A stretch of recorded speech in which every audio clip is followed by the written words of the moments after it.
I had always believed my life was perfect, a successful career in banking, a wife who adored me, and a son who meant everything to me. But everything came crashing down when I discovered the hidden DNA test results. 9 years of fatherhood shattered by 3 simple words. Paternity, 0%. The real shock came 5 years later. My name is Neil Maddox. I'm 43 years old, and until 3 months ago, I thought I had everything under control. 15 years managing the downtown branch of First National Bank. A beautiful wife and a son I thought the world of. I was the guy with the perfect life, the one other men looked at and thought, that's what success looks like. Our house in Maple Grove was the kind of place you see in magazines. A 2-story colonial with a white picket fence, a well-kept lawn I spent every Saturday maintaining. Belle had insisted on the landscaping expense, claiming it reflected well on both of our careers. She was right. In our circle, appearances mattered. Oliver, our 9-year-old son, was the light of my life. Every evening when I came home from the bank, he would run to me with his gap-toothed smile, showing me his latest drawing or telling me about his day at school. We had our routines: pancakes on Saturday mornings, playing catch in the backyard on Sunday afternoons, and bedtime stories where I'd make up adventures about knights and dragons. The morning everything changed started like any other. I was in the kitchen, sipping coffee from my favorite mug while reading the financial section. The mug Oliver had made for me at summer camp with the words, "World's Best Dad," in crooked letters. Belle was at the stove, humming a tune I didn't recognize, her auburn hair catching the sunlight streaming through the bay window. "Honey, did you move any papers from my desk?" she asked, her voice tinged with an emotion I couldn't quite place. I looked up from my newspaper. "No. Why?" She was rifling through a stack of mail on the counter, her movements quick and agitated. "I can't find something important." That's when I saw it. A white envelope, partially hidden behind the coffee maker. The return address made my stomach sink. Precision Genetics Laboratory. "Is this what you're looking for?" I held up the envelope. Belle's face drained of color so fast I thought she might faint. Her hand trembled as she reached for it, but I pulled it back. "What's this about, Belle?" "It's nothing, Neil. Just some routine test my doctor ordered." But the way she said it, the tremor in her voice, told me everything I needed to know. This wasn't a routine anything. I tore open the envelope before she could stop me. The words on the paper hit me like a sledgehammer to the chest. DNA paternity test results. Probability of paternity 0%. The silence in the kitchen stretched like a taut wire, ready to snap. Belle stood frozen by the stove, her spatula dripping eggs onto the floor, her eyes wide with the look of someone caught red-handed. The DNA test results trembled in my hands as I tried to process what I was reading. "Neil, please," Belle whispered, taking a tentative step toward me. "Let me explain." "Explain?" My voice came out rougher than I intended. "Explain how my son isn't my son? Explain how you've been lying to me for 9 years?" She flinched as if I'd slapped her. "It's not what you think." "Then what is it, Belle?" "Because this paper says there's 0 chance Oliver is mine. 0. I waved the document at her. "How long have you known?" "I suspected, but I wasn't sure until you decided to get a test behind my back." The rage inside me built up like steam in a pressure cooker. "Who is he? Who's the father?" Her face crumpled, and tears began streaming down her cheeks. "It was Milton. Milton Rohr from my old firm." Milton Rohr. The name hit me like a punch to the gut. I knew him. A cocky advertising executive, divorced, the kind of guy who wore expensive suits and drove a BMW. I'd met him at several company parties over the years. It was when we were going through that rough patch. Remember? You were working long hours trying to get the promotion, and we barely talked. I was lonely, Neil. I made a terrible mistake. A mistake. I slammed the paper down on the counter. A mistake is forgetting to pay the electric bill. Belle, this is betrayal. This is letting me raise another man's child while you sat there knowing the truth. "I didn't know for certain until recently," she sobbed. "And by then, Oliver was your son in every way that mattered. You love him, Neil. Nothing changes that." "Everything changes that," I roared, causing her to stumble backward. "Do you have any idea what you've done? I've built my entire life around that boy, around his family. I've sacrificed promotions to make it to his baseball games. I've stayed up all night when he was sick. And now you're telling me he's not even mine." Upstairs, I could hear Oliver getting ready for school, blissfully unaware that his world was about to implode. The sound of his feet running across the floor made my chest tighten. He is yours, Neil. Biology doesn't change the fact that you're his father in every way that counts. Don't. I held up my hand. Don't you dare try to minimize this. You let me believe a lie for 9 years. You watched me love that boy knowing he wasn't mine, because you do love him, and he loves you. The sound of Oliver's bedroom door opening upstairs made both of us freeze. His cheerful voice floated down. Dad, Mom, I'm ready for school. I looked at Belle, my heart breaking for the innocent boy upstairs, who had no idea that his world was about to shatter. I couldn't look at Oliver during breakfast. Every time he smiled at me with those bright eyes, asking about his upcoming baseball game, it felt like I was drowning. How could I sit across from a child who calls me Dad, knowing everything I believed was built on lies? Dad, are you okay? Oliver asked, his spoon halfway to his mouth.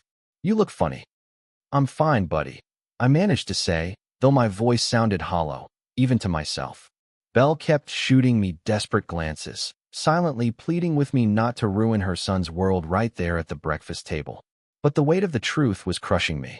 After I dropped Oliver off at school, probably the last time I would do that as his father, I drove straight to the bank. I needed to think. I needed to figure out what this meant for everything we had built together. Our joint accounts, the college fund, the house with both our names on the mortgage. My assistant, Janet, took one look at me and asked if I was okay. Cancel my meetings, I told her. I need to make some calls. First, I called my lawyer, Mike Brennan. We had gone to high school together, and he'd handled our house purchase and wills. Mike, I need to know about my legal rights regarding my son, I said, not wasting time. What's going on, Neil? I just found out he's not biologically mine. His mother had an affair. What are my options? The silence on the other end was thick with tension. Jesus, Neil, I'm sorry. How long have you been raising him? 9 years. Since birth. In this state, if you're listed on the birth certificate and you've been acting as the father, you have parental rights. But if the biological father wants to contest, he might. I interrupted him. What about financially? The house, the college funds, everything's been set up assuming Oliver was mine. That's more complicated. We need to meet. Can you come in today? After hanging up, I sat in my office, staring at the family photo on my desk. Oliver's gap-toothed grin stared back at me, and my chest tightened. This kid had done nothing wrong. He was innocent in all of this. But the betrayal burned like acid in my veins. 15 years of marriage, and Belle had let me live a lie. Every Father's Day card, every "I love you, Daddy," every proud moment at his games, all of it now tainted. My phone buzzed, a text from Belle. Please come home. We need to talk. I stared at the message for a long time before typing back. There's nothing left to talk about. But there was Oliver to think about. Whatever happened between Belle and me, that boy deserved better than being caught in the middle of this mess. I just didn't know how to protect him from the truth that was about to destroy everything he knew.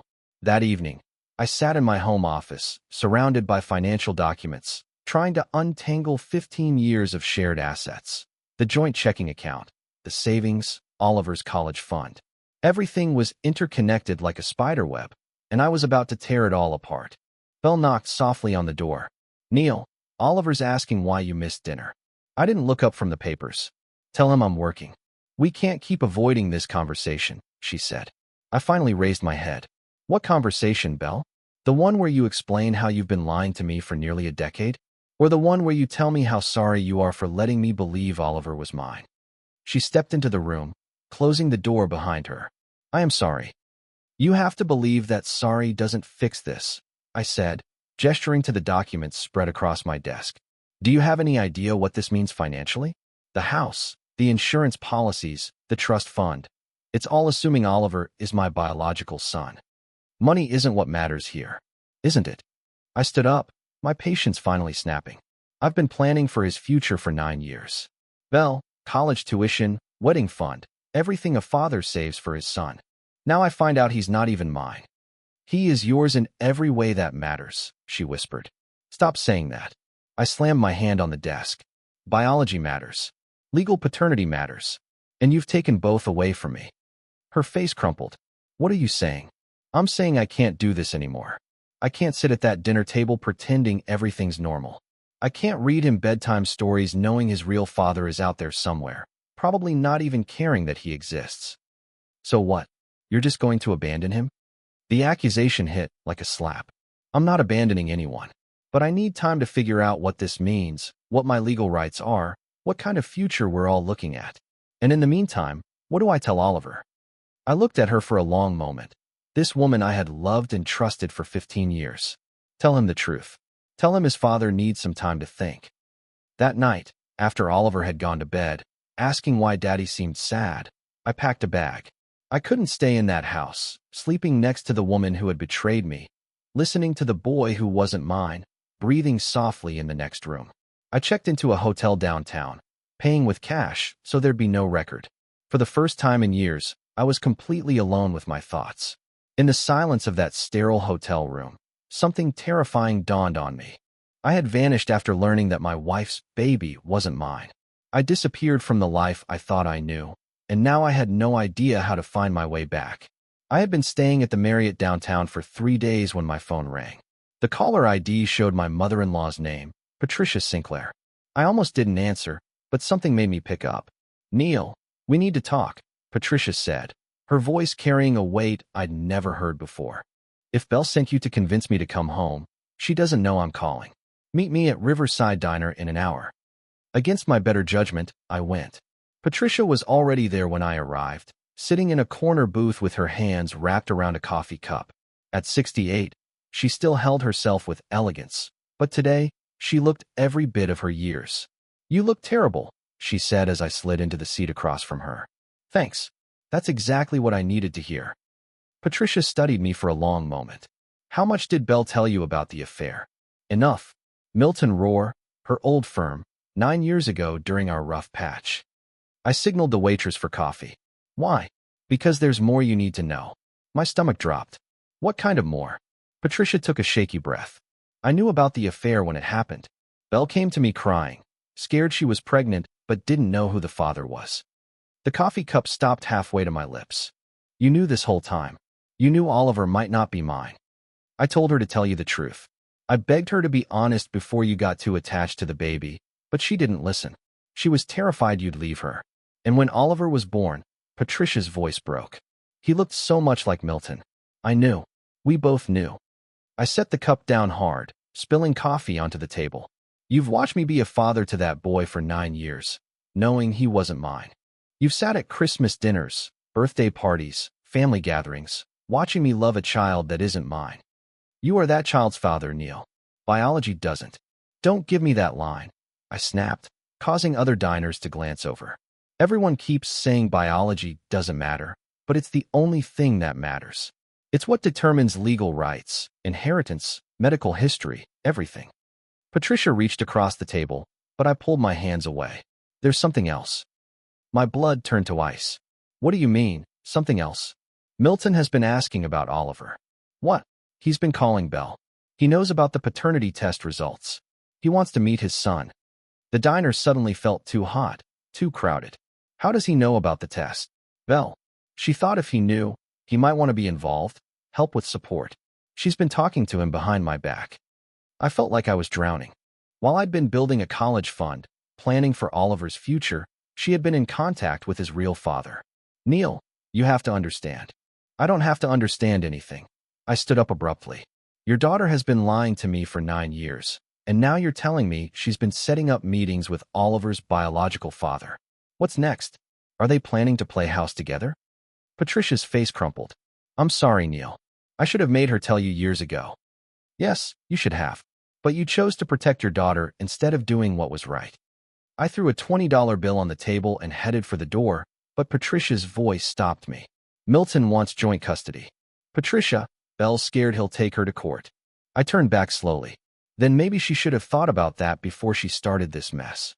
Back in my hotel room, I paced like a caged animal. The walls felt like they were closing in, and I needed to do something.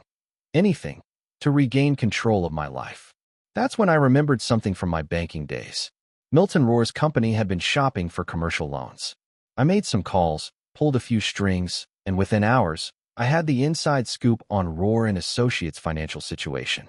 They were deeply in debt, behind on several major accounts, and desperately needed a bridge loan to keep their doors open. By Thursday afternoon, I was sitting across from Milton in his glass office, watching him squirm as I laid out the terms of his company's loan application. "Mr. Maddox," Milton said, clearly recognizing my name, but trying to maintain his professionalism. "I appreciate you taking this meeting personally." "It's my pleasure," I replied, enjoying the irony. "I always like to handle sensitive accounts myself." Milton was exactly what I expected. Slick hair, expensive suit, the kind of guy who thought charm could get him out of any situation. He had no idea he was about to receive a lesson in consequences. I said, reviewing his file slowly.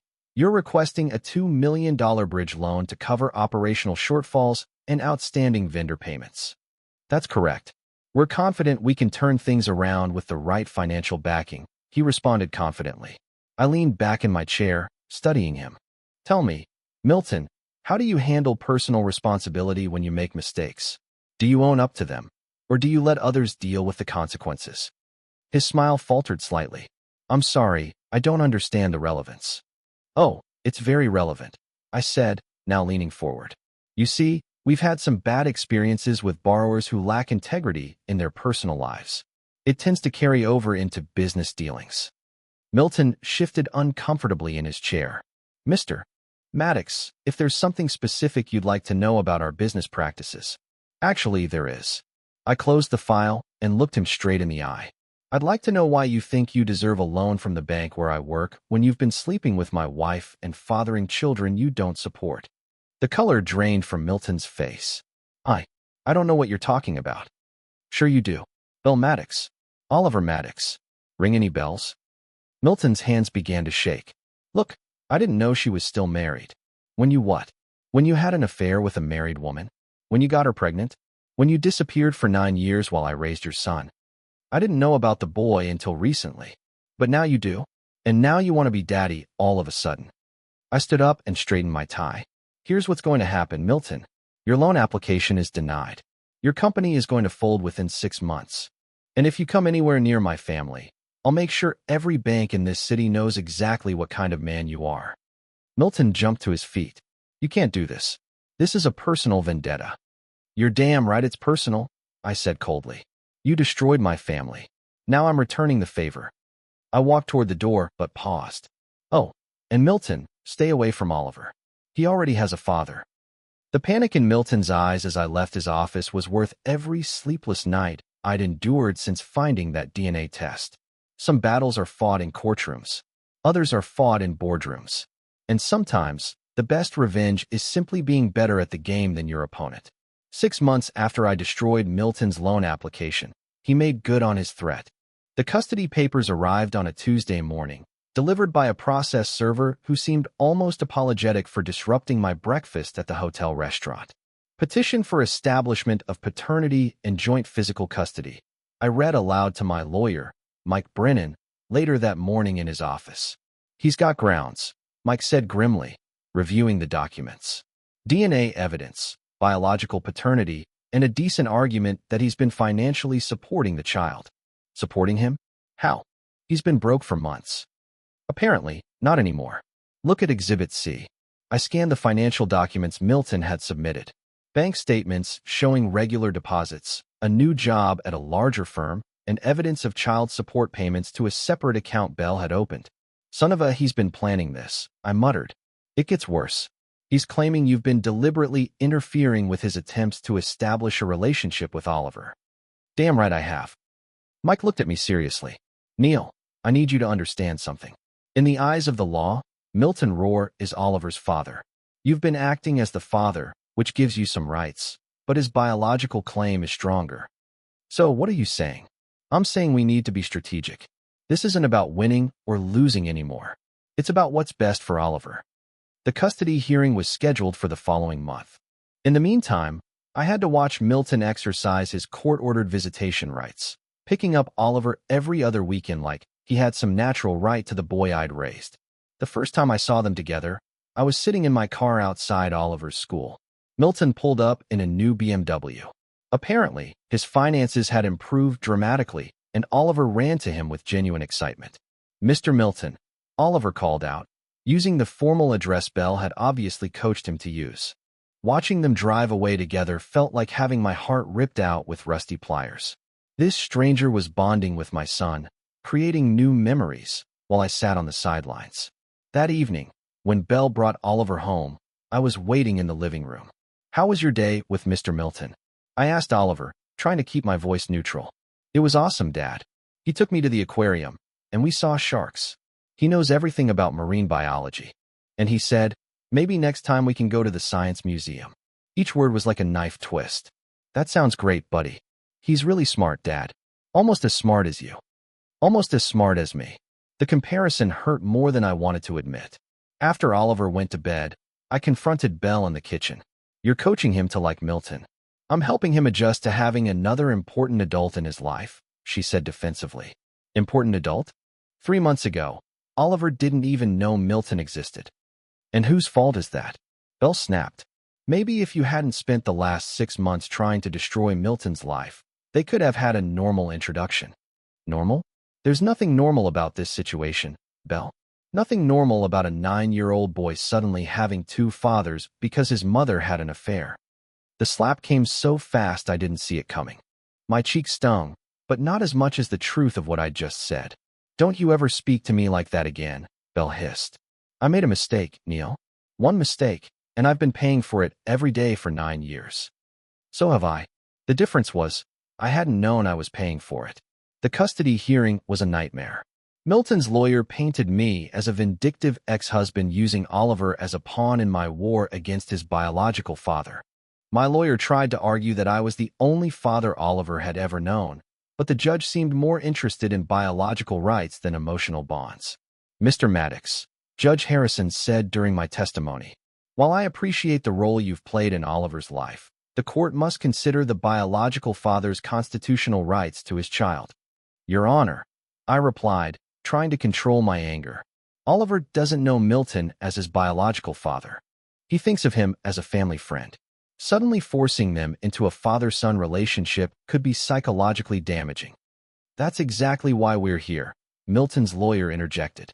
"My client has the right to establish a meaningful relationship with his son, and Mr. Maddox has been actively preventing that."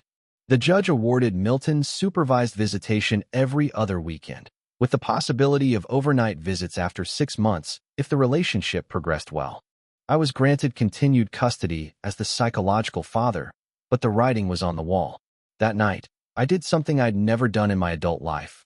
I got drunk. Seriously, blackout drunk. I started at Murphy's Pub downtown and worked my way through half the bars in the city, telling anyone who'd listen about the injustice of the family court system. I woke up the next morning in a jail cell with a pounding headache and no memory of how I'd gotten there. Public intoxication and disturbing the peace, the desk sergeant told me when I was released. "You're lucky nobody pressed charges for the other stuff." "What other stuff?" "You tried to fight 3 different guys last night. Kept saying something about them stealing your son." The humiliation was complete. I'd gone from respected bank manager to drunk, making scenes in public. But somehow, hitting rock bottom felt like a relief. At least now I knew exactly where I stood. When I got back to my hotel room, there was a message from Mike Brennan. "Neil, we need to talk." Milton's lawyer called. "They're filing for increased custody. Call me." I stared at the phone for a long time before dialing. "How much increased?" I asked when Mike answered. "Joint physical custody, 50-50 split. Over my dead body." "Neil, listen to me. You need to get your act together. If the judge hears about last night's incident, it's going to hurt your case. You need to show that you're the stable parent here." "Stable? My wife cheated on me, lied to me for 9 years, and now another man is trying to take my son. How exactly am I supposed to be stable?" "By being the man Oliver needs you to be. By fighting for him instead of fighting against Milton." "What's the difference?" "The difference is strategy. You can't win a war against Milton's biology, but you can win the war for Oliver's heart." Mike was right, but it didn't make the reality any easier to swallow. Milton wasn't going away. If anything, he was getting stronger, more confident, more involved in Oliver's life. I had to find a way to fight this battle without losing myself in the process. 5 years. 5 years since I'd walked away from Maple Grove. From the house with the white picket fence, from the life I thought was mine. 5 years of living in different cities, different jobs, different identities. I had become a ghost in my own life. I was managing a small credit union in Portland, Oregon, when she found me, living under my middle name, Neil Joseph, instead of Neil Maddox. I thought I'd covered my tracks well enough. I was wrong. The knock came on a Tuesday evening while I was grading loan applications in my studio apartment. Through the peephole, I saw a woman I barely recognized.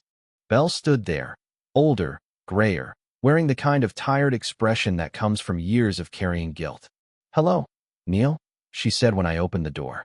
"How did you find me? It took 3 years and 2 private investigators, but I found you." I didn't invite her in. We stood in my doorway like strangers, which I suppose we were now. "Why?" I asked. "Because Oliver deserves to know where his real father went." "His real father? I thought that was Milton." Belle's face crumpled. "Milton got his joint custody. Then he got bored. Turns out playing weekend dad wasn't as fulfilling as he thought it would be. He moved to Chicago 2 years ago, sending a birthday card twice a year if Oliver was lucky. The irony was bitter. I had lost my son to a man who had ultimately abandoned him anyway. Oliver asks about you," Belle continued. "Every birthday, every Father's Day, every time something good happens in his life, he wants to tell his dad about it." "I'm not his dad anymore," I said. "The courts made that clear." "The courts were wrong."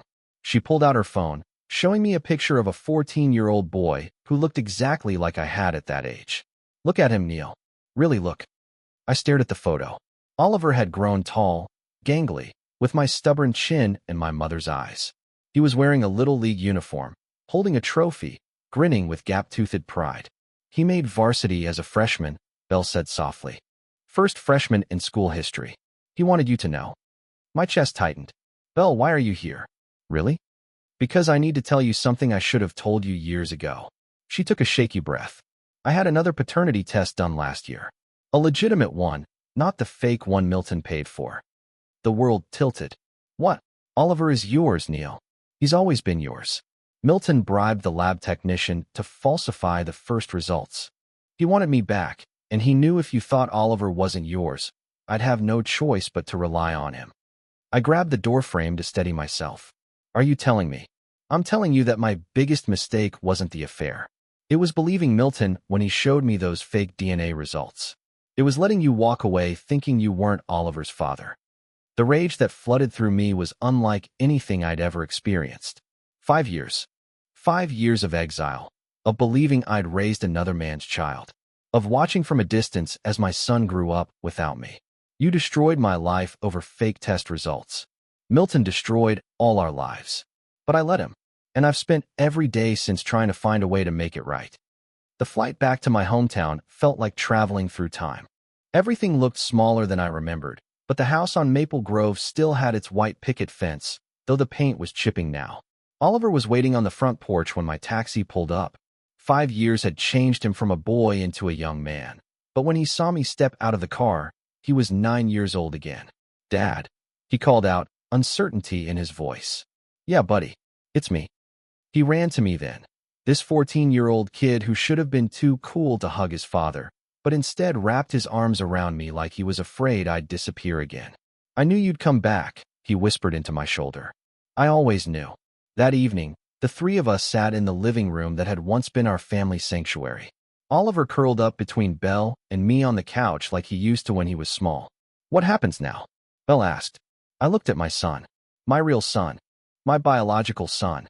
The boy I should never have doubted was mine. "Now we figure out how to be a family again. All of us," Oliver asked hopefully. I met Belle's eyes across our son's head. There was love there still, buried under years of pain and betrayal, but also something more important. Understanding. "I don't know if your mom and I can go back to being married," I told Oliver honestly. "Too much has happened. Too much trust has been broken, but we'll always be your parents, both of us." "Together," Belle nodded, tears streaming down her face. "Together. What about Milton?" Oliver asked. "Milton's not part of this family," I said firmly. "He never was, and he never will be." 6 months later, I moved back to town and took a position at my old bank. Belle and I were in counseling, taking things one day at a time. Some days were good, some were painful, but we were committed to rebuilding something honest. Oliver thrived with both his parents back in his life. His grades improved, his confidence soared, and he made varsity baseball as a sophomore, Another first in school history. The house with the white picket fence got a fresh coat of paint. The mortgage was back in my name only. And every evening when I came home from work, Oliver would run to greet me with that same gap-toothed grin. Older now, but no less bright. We'd lost 5 years to Milton's lies, but we had the rest of our lives to make up for it. Sometimes the greatest victory isn't avoiding the battle. It's surviving it and finding your way home.